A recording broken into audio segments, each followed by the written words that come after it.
गोटे नर भाव अवतीर्ण होती धरा पृष्ठ प्रथम मनुष्यर अवतार भगवान कहबार कथा जड़े राजा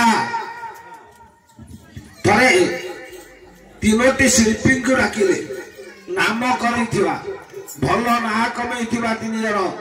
शिल्पी को डाकिले गोटे मूर्ति आंकिबा कहले जेतबे मूर्ति आंकिबा कहले तीन जन शिल्पी अलग अलग जगह लगिगले पारिश्रमिक धार्य कर दिगला एति टंका दि 25,000 कि 50,000 दि पारिश्रमिक धार्य ता सहित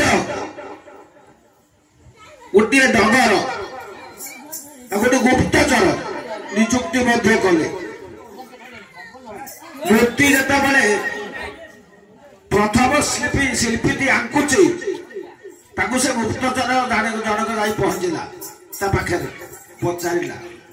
जो मूर्ति आप आंकुचंती 50,000 टंका राजा पारिश्रमिक धार्य कर तुम परिश्रम अनुसार ठीक हो शिल्पी जनक उत्तर ना मो परिश्रम अनुसार ठीक हो कि भूल हो मुझे कथा कही पारि किंतु राजा जी धार्य कर अनुसार मो मूर्ति गढ़ी मोर मजूरी जी मुझे 50,000 टंका भितर मूर्ति टी गढ़ी द्वितीय चित्रकार पाखु गले ताकू पचारे राजा 50,000 टंका धार्य कर तुम पारिश्रम अनुसार ठीक हो से कथा मुझे किंतु से चेष्टा करी से मजूरी मु चेष्टा करी सिमिति 5-10 लस चलो मूर्ति भल कर चेष्टा करी आउ जड़े वृद्ध शिल्पी निकट में जाए गुप्तचर पहुंचले ताकू पचारे जे आपण को 50,000 टंका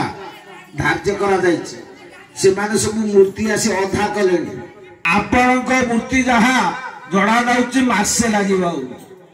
आपण कि ये मजूरी भितर आपण एते समय नहीं मूर्ति कर वृद्ध जनक कहले मु मजूरी पाई मूर्ति करूना मजूरी की लक्ष्य करी यदि वृत्ति करी ताहले मो वृत्ति प्रति अपमान हब मोर कला प्रति अपमान हब मोर जो निखुणता अच्छी निपुणता अच्छी ता प्रति अपमान हब तेणु मु एपरी मूर्ति करी नाही जो मोर कला असम्मानित हब मो वृत्ति असम्मानित हब मो जाति असम्मानित हब तेणु मो मजूरी पाई मूर्ति करूना